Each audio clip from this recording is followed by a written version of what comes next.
Most players focus on what to play, but very few focus on the subtle changes we can make to the fretting hand to add some interest to our playing.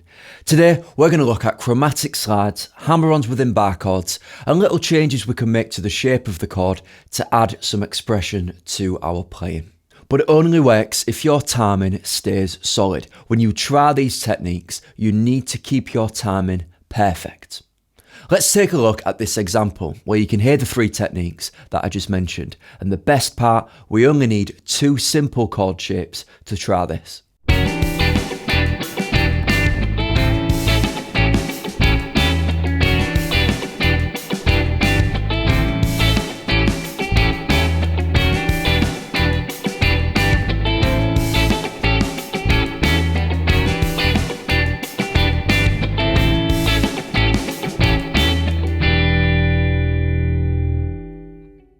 Now the example you just heard is built from two simple chord shapes.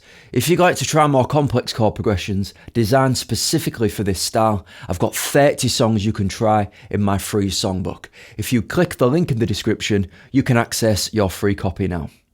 Okay, so we're going to start off by looking at the chord shapes themselves. We need two chords for this. We need E minor and an A7 chord. So let's start A string all the way up to the 7th fret.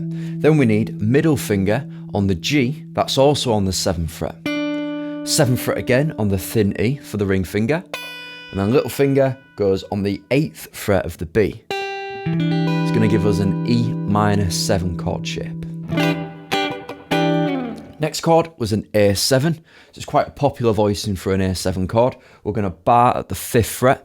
So all 6 strings barred at the 5th. 7th fret with the ring finger on the A string, and 6th fret on the G with the middle finger. So our chord progression would be 1, 2, 3, 4, A7, 2, 3, 4. Next up is the strumming pattern. Now the key to these techniques is to maintain a consistent 16th note strumming pattern in your strumming hand. So let's build up to that. We're just going to start off by giving 4 down strums, 1 strum on each beat of the bar. Starting on an E minor 7, 1, 2, 3, 4, A7, 2, 3, 4.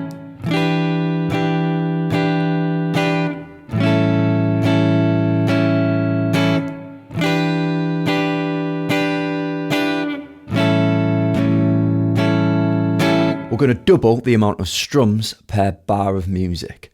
Instead of counting 1, 2, 3, 4, we're going to count 1 and 2 and 3 and 4 and. On the numbers, we strum down, and on the ands, we're going to strum up, like this. 1 and 2 and 3 and 4 and 1 and 2 and 3 and 4 and.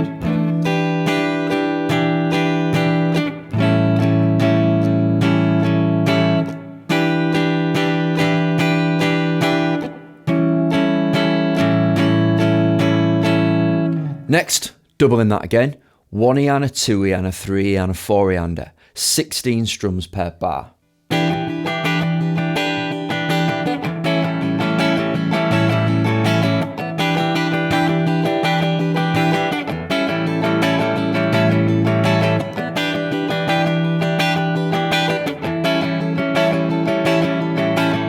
That consistent 1 E and a 2 E and a 3 E and a 4 E and a motion in your strumming hand is the engine that allows us to put these slides, the hammer-ons and all the embellishments in our fretting hand, but just keeping that strumming hand consistent. So the first technique we're going to try together is just a simple chromatic slide into the chord, and that's where we build the chord. So if we start with an E minor 7 chord, we built that at the 7th fret. But if we just make the chord shape 1 fret down, so 1 fret lower, we're going to slide into it. So instead of giving it this, we could do this. So sliding into the chord. As well, I've got some percussive strumming going on in my fretting hand there. So you can hear sometimes the scratch of the strings versus the actual sound of the chord itself. When I press the chord down, So pressing the fret in hand, pressing the strings down, I get the sound of the chord. And percussive strumming is when I release tension to get that rhythmic scratch sound. And I can improvise when I press that chord shape down versus when I release that chord. So sliding into the E minor 7 chord. We'll try it now on the A7 chord, making it 1 fret lower, sliding into that chord.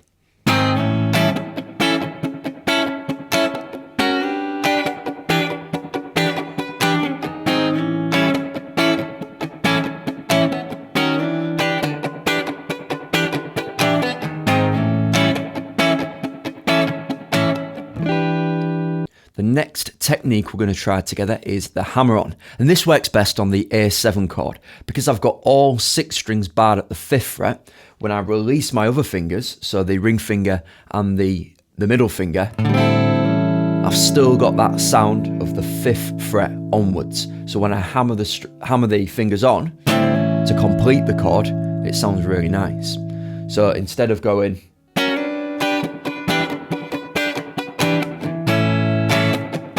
going to hammer on the middle finger and the ring finger, hammer those fingers on after I've strummed the bar at the 5th fret. This is how it sounds.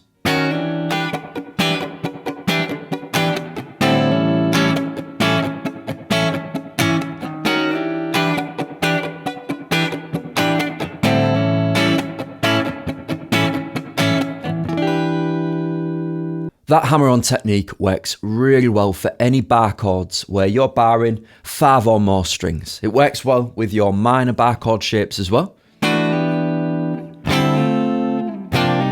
a really nice technique to use for your minor or major bar chord shapes. The last technique we're going to try together is changing the chord voicing of the chord that we're playing. Now, a chord voicing simply means to change the way that we play that chord. Where we position our fingers on the fretboard and how we play each chord is going to give it a slightly different sound. So if we take A7 for example, and we play it the same way we did before, barring at the 5th fret with our ring finger, A string on the 7th fret, and our middle finger on the 6th fret of the G. Now if I take my little finger, I'm going to place it on the 8th fret of the B string. So this is A7, this is A7. It's the same chord, but just has a slightly different sound. So mid chord, halfway through the bar, I can place that little finger onto the 8th fret to give the chord a slightly different sound.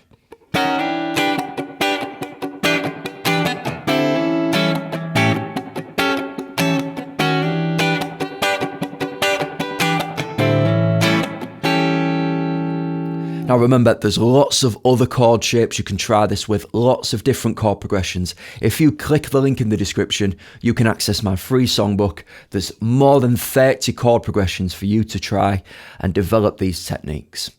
So in this lesson, we have covered chromatic slides into the chord. We've looked at hammer-ons that work well with bar chords. And we've looked at how we can change the chord voicing to change the sound of the chord, you know, partway through a bar, for example. So just one more time, if we put all 3 of those techniques together using the E minor 7 chord, slides first, go into a hammer-on, change the chord voicing.